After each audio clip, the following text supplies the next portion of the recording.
Caralho, eu lembro do dia desse acidente aí, como foi extremamente chocante pra todo mundo, cara. Porque assim, tipo, basicamente perdeu um time inteiro. Todo? Praticamente Inteiro. todos. Tipo, agora a gente tem um time a menos que ele Exatamente, foi cara. todo mundo. Eu te falo assim, os que sobraram, os que não foram, melhor dizendo assim, para aquela viagem, na época, foi o Rafael Lima, que foi o capitão de todas as divisões da Chape, que era o Nenê, que também era antigo, e o Nivaldo, que eu citei pra vocês. E esses não foram pro jogo. E o Johan, que tava machucado, tinha. Já tá, se eu não me engano, acho que ele já tava até vendido. Exato. É. E aí. Ah, e o Marcelo Boeck, os outros goleiros, mas o curioso também disso tudo é que os mais antigos ficaram, sabe? E aí perdeu praticamente todo mundo, porque ali foi. O nosso voo tinha jogadores, tinha os funcionários do clube, tinha empresários grandes de Chapecó e até o prefeito acabou indo com um voo comercial, sabe? Então todo mundo tava. Porque era uma coisa totalmente nova, né? Era uma situação assim que a Chape nunca tinha vivido, a cidade não tinha vivido isso, né? Então todo mundo tava com aquela vontade de ir, né, pra ver Clima como ia ser. O legal, clima, a festa nossa, e o tal, clima né? totalmente positivo, totalmente positivo. E aí muitos ficaram por causa do jogo em Curitiba, porque o nosso jogo ia ser lá no Couto Pereira. Aham. Porque Chapecó, a arena tem capacidade para 22, se eu não me engano. E o mínimo seria 30, né? Por isso que ia ser no Couto Pereira. Entendi. Cara, mas a cidade tava toda, a região toda. A cidade tava toda, a região toda. Tava, todo mundo ia para lá, sabe? No segundo jogo, no caso, né?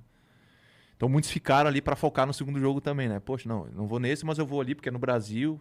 Cara, a gente tá trazendo a decisão para o Brasil, né? Querendo ou não, era uma outra situação nova pra gente, né? Porque um time pequeno, querendo ou não, de uma cidade pequena, vai batendo de igual para igual com vários, né? A gente com o Independiente, depois contra o São Lourenço, né?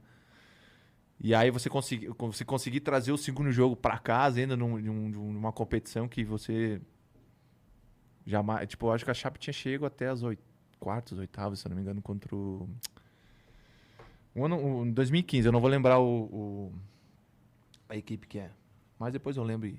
E aí, cara, todo mundo as coisas estavam dando tudo certo, né? E nosso time tava muito encaixadinho, cara, muito tava perfeito. A palavra é essa, porque quem saía, o cara que tava substituindo aquele cara dava conta do recado e todo mundo era parceiro, sabe? Os traíra ali, a gente o bom é isso aí, o grupo que é fechado, os caras que começaram as laranjas podres, a gente já afastava, né? Entendi. E tava dando tudo certo. Cara, eu nunca conversei com um sobrevivente de um acidente aéreo. Como é que é? Tem um momento que o cara fala, ué, vamos cair, mané. Como é que é essa parada, cara? Cara, a gente voa, o atleta voa ali 2 vezes na semana no mínimo, né? Aham. Então no momento que acontece a situação das luzes se apagarem e os motores se desligarem, você vê que alguma coisa de gravíssimo tá acontecendo, porque isso não é normal, né? Só que ao mesmo tempo você não quer acreditar, né? Eu particularmente, cara, pelo amor de Deus, o que tá acontecendo, sabe? E o que ajudou, entre aspas, assim, a não ter aquele desespero logo no começo, foi que a gente não caiu, sabe? A gente foi perdendo altitude até o momento que a gente bate na mata, né? E aí... Então isso também ajudou com que a gente não fosse ficar em desespero Não naquele se momento. desesperasse totalmente. Exatamente. Cara, eu sempre falo, cara, o que me restou, tipo, e pra todo mundo, eu escutava todo mundo rezar, sabe? Eu rezando aqui, fechava os olhos e rezava. E tu quer ouvir os motores voltar, né? As luzes voltar, né?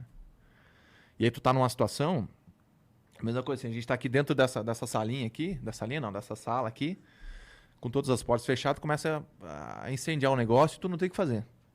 Entendeu? A situação é que você tá caindo e você não tem como abrir a porta e sair fora. Entendeu? Então é uma situação difícil. Sinistro. Muito difícil. E aí depois tu só acordou no hospital? Como é que foi? Não, eu tenho alguns flashes do meu resgate que em 2017 a gente voltou pro local onde a gente caiu. Então eu conheci várias pessoas que me resgataram ali, né? E a primeira pessoa que me viu, que é o Sargento Nelson, da Polícia Nacional. Cara, fiquei conversando com ele um tempão e coisa. E aí, algumas coisas que eu lembrava, né? Foi se confirmando. Eu lembro que ele chegou até mim, e aí me deu a mão. Tipo, eu tava sentado, eu achava que eu tava deitado. Eu tava sentado com o meu tronco pra baixo e minhas pernas pra cima. E aí tinha uma arvorezinha pequena caída e uma das turbinas do avião tava meio que sendo segurado pelaquela árvore, né? E aí o sargento Nelson conta que ele só conseguiu me ver porque ele foi ver outra pessoa, que infelizmente foi a óbito, né? No momento que ele chegou.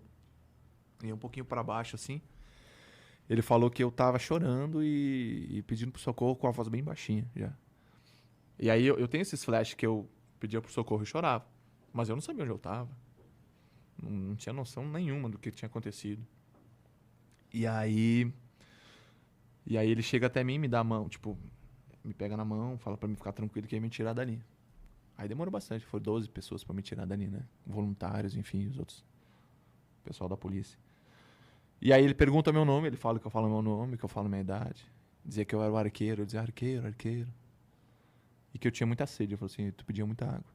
Daí ele fala que foi uma das imagens, tipo, que com as lanternas eles conseguiram me ver o meu estado ali, né? Ele falou que foi uma das imagens mais tristes que ele viu, porque um cara novo, um menino novo, praticamente sem a perna, né? Tava, como a gente diz lá no sul, só o fiapo. E o meu tornozelo esquerdo tava com uma fratura exposta, tinha um buraco assim no meu tornozelo esquerdo. Que era pra ter sido amputado na época também, né? Então hoje eu tenho 20% dos movimentos do meu tornozelo esquerdo. Então hoje minha perna boa é a prótese. Ajuda muito o meu tornozelo esquerdo. Então naquele momento ele fala, cara, foi um choque pra mim porque tu tava vivo, né? E com todas aquelas fraturas gigantescas, né? E perdendo muito sangue também, né? Eu, assim, da cintura pra baixo eu tinha muita dor e ao mesmo tempo tava tudo amortecido, sabe? E era uma situação assim que... E aí quando eles me colocam na maca me levam num local um pouco mais aberto, ali eu já não lembro de mais nada, assim, sabe? Aí eu tenho alguns flashes, assim, mas é muito confuso na minha cabeça ainda. De eu deitado em um carro, uma caminhonete, chacoalhando, e um cara com um fardamento meio laranja, sabe? Porque onde a gente caiu, não subia ambulância. Subia só a caminhonete 4x4. Como a gente caiu lá em cima, no meio do morro. E o primeiro vilarejo se chama La União. E esse vilarejo é 1h30 de onde a gente caiu.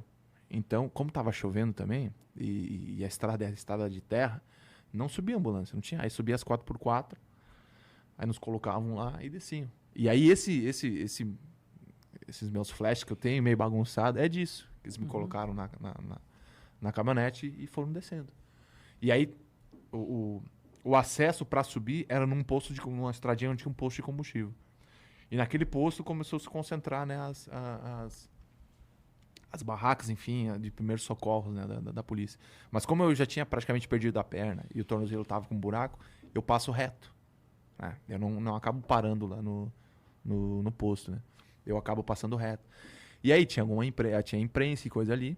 E aí o que me falam é que quando eu passo ali, o que me falaram, na verdade, quando eu passo ali, a galera perguntou quem é que tinha passado. Aí a galera falou o goleiro. E na época o goleiro, um dos caras mais conhecidos do nosso time era o Danilo. E o Danilo, o Kleber Santana, o Kempis e o Bruno Rangel. Eram 4 ali que eram mais conhecidos. E como o Danilo vinha fazendo campeonatos sensacionais, quando a gente passa, não, é o goleiro. A galera achou que era o Danilo. Né? O que me falam foi isso, né? Que a galera achou que quem tinha passado era o Danilo. E eu já vou direto pro hospital onde eu fico os 15 dias e onde o resto da galera vem depois, né? O Alan e o Rafael e o Neto e os outros tripulantes, sobreviventes, eles acabaram indo para hospitais, postos assim mais pertinhos assim para fazer os primeiros socorros deles, né?